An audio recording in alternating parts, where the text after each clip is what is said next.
Alright guys, TacticalRab back again today. Hope you're doing well and enjoying your day so far. Welcome back to Valorant news and drama everywhere right now with ShahZaM versus Sentinels kicking off again. A couple of months ago we saw a similar storyline, now it's kicked off to a new degree. Everyone's getting involved in this one, mainly because ShahZaM believes that Sentinels were willing to lose at the end of last season to ensure their franchise spot. Very much into your thoughts in the comments below. Hit the like button if you enjoy. Subscribe if you're new as always. Pretty funny here from Cloud9 with the Cloud9 guys watching all this emerge on Twitter. Now first of all, we're going to talk some quick scrim bucks here. This was Cloud9 versus Sentinels in the scrim last night. Lead to, well, 14 tonight at this point. Just to make it clear for you guys, they don't play to 13 in scrims. They just play all the 24 rounds and then, you know, whatever happens, happens. So this was kind of towards the end of the scrim, but it was 14-9 at this time. And there was also this one, which is between G2 and Sentinels, where at this point, G2 actually down 10-8, which is kind of rare because usually G2 winning everyone they seem to play against. But yeah, so TenZ versus G2 were also playing last night, but that wasn't the only Sentinels versus G2 battles of the day, mainly because of this tweet. So Sentinels come up with this, might have to give it a spin this weekend. And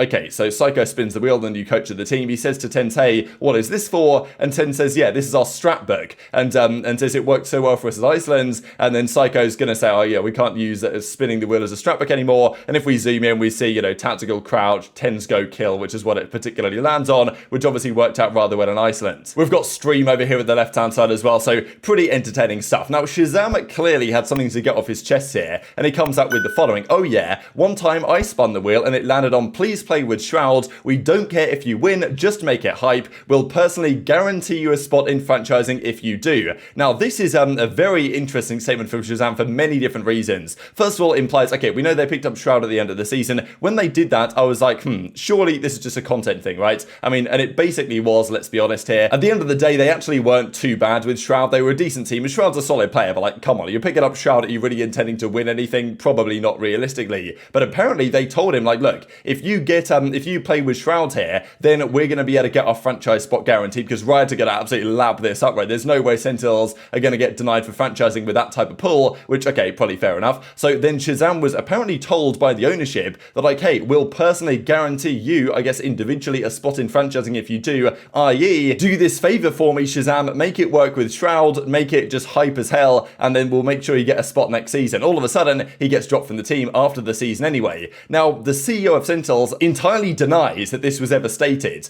but, I mean, ShahZaM must be saying this from somewhere, and Dapr seems to agree, because Dapr comes out with let him cook, so Dapr obviously, like, either got told a similar thing, or was in similar conversations, because Dapr expected, and I do wonder, because you guys might remember when the changes were being made, Dapr said on stream, they're like, oh yeah, guys, don't worry, I'm going to be on Sentinels going forward, and then he was very quickly told that actually, no, you're going to be on the bench, and then even then he was like, well, actually, no, Six going to be our bench player, and probably you're just going to get dropped, so he has to go to G2, or of course they're not going to be in franchising, at least for now. They could win Ascension and make it, but you know, for now they're not there, obviously. So Dapr obviously has something to say on this as well. Unclear exactly what his opinion is, but he also comes out with this, should I blow up Twitter? So clearly he's got more juice on this as well. That probably implies that ShahZaM isn't getting this from nowhere. There was serious stuff going on within that Sentinels camp, and to be honest, like, Sent are not particularly well run, let's be honest here. There's been lots of drama like this over the last few months. It's not a particularly good look, and you know, both of these guys from G2, former Sentinels, are now saying a similar thing. Now, Zom's still on Sentinel, is going to give his point of view and say, oh, you know, Shroud's the GOAT though, so, you know, defending his organization, I guess. And then Rob Moore from Sentinels comes back in the replies. Before that, though, we got this from NRG. We just spun the Valorant wheel, guess what it landed on? And, I mean, so they did pretty well putting this together rather quickly. Please play with Shroud, which is apparently what Sentinels told ShahZaM. So, Rob Moore, CEO, right, says the following. It's weird that since you left, all you talk about is how you want to be with the organization, when for all of 2022, you behaved like you didn't want to be here. It seems like you've returned to the focus you had in 21. If so, G2 will be in great hands. So quite the statement, right? So first of all, suggesting that what he's discussing here is the fact that really he's just salty by getting dropped from Sentinels and wants to return. There might be an element to that, but I think that ShahZaM obviously has, well, he's rightfully frustrated if they told him that he was going to be able to stay and then they dropped him anyway. And then as he goes on to say here, you know, all of 2022, ShahZaM behaved like he didn't want to be at Sentinels. And then FNS, the prime instigator, comes out with this, you're just going to let him say this and move on. So, of course, yeah, ShahZaM has to respond, and indeed he does. Not before, though, we get this tweet from Tristan who says this, so you promise something nice for your player, lie about it, and then get mad when they're upset. And Rob Moore's like, okay, you're just talking crap, basically. Do you believe everything that people post on Twitter? He also found out while streaming that he wasn't being offered a new contract by George, so did you believe that also? Now, this was the other discussion a couple couple of months ago, right, where ShahZaM said that he found out that he was dropped by a tweet from George Guedes, the fact that they were making changes rather than from the org itself. Now, Rodmore denies that was the case, right, and says that he was informed. Now, I think what they said at the time was that ShahZaM was told, like, hey, we're not sure we're moving forward with you, like, look for other options because we might not be. But I don't think they'd necessarily told him outright that he was dropped before he found out on Twitter, even though he probably should have read between the lines and saw it coming anyway. So, you know, that's Rodmore's perspective. Now, ShahZaM comes out and says this. So, like, if it wasn't clear what he intended to mean by that first tweet, it certainly is now. Are you really going to deny promising me a spot if I did you this huge favor? You can own up to it and do better. Don't lie to your players.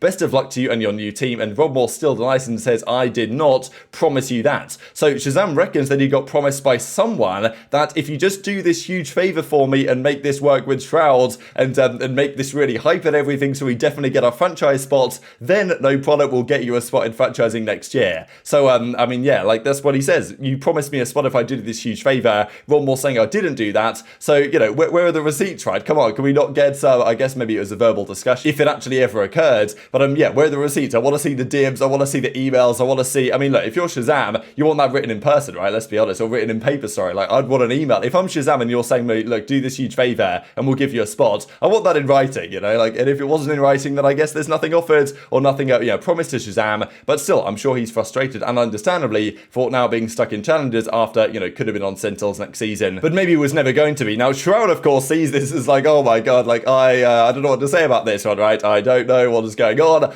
You know, I'm catching strays, right? Which is certainly true right now. And even Zom says we didn't deserve this. And, you know, obviously Zom's having a bit of a reply. So very much intrigued your thoughts on that in the comment section below. Like, drama just does it different right now in Valorant. Even this I thought was pretty funny from 100 Thieves, of course, their owner, Nade Shots. Please play with Nade Shot. We don't care if you win, just make it hype. We personally guarantee you a spot in franchising if you do. Sent this to Asuna. And, yeah, so, I mean, everyone was memeing on this, and I think for good reason. And even as Ye says, NA Val drama is back, baby. So, like, it's been a couple of weeks, really, or been a couple of months, probably, since we've had some good, juicy Valorant drama from North America, but they're officially back in business. So, very much enjoy your thoughts on all that in the comments below. It's difficult to explain without any receipts or anything who's right, who's wrong, but clearly, like, ShahZaM wouldn't say that without reason, I would imagine, especially if Dapr's willing to back him up as well, also within that Sentinel situation. So, absolute madness. Now, we've also got to talk about, of course, the qualifier that's been going on for challenges. We know G2 are there for sure, but DSG, baby, honestly, I'm so happy that it's worked out for this entire team. I've always been a big fan of Steel individually as well, and just the way that Toast actually, I mean, it's funny how the fact that Disguised Toast comes in, not last minute, but he wanted to build a team, and he builds basically the best team in challenges, at least in terms of this qualifier. All the other guys putting a lot of resources in to try and make decent teams here to qualify for this. DSG just effectively done all of them over, and I mean, what a great result. As Exalt says, 2-0 versus Oxygen, we made Ascension. Technically, they made challenges, right? But, you know, it is what it is. Very happy, feel extremely rewarded with our hard work. 12 hours a day practice for the last couple of weeks. So awesome to see. And there was also this clutch as well that Steel managed it. I don't know what Clear was doing, actually. Like, he just goes AFK or something and gets shut down, and then Steel comes in for the full flank and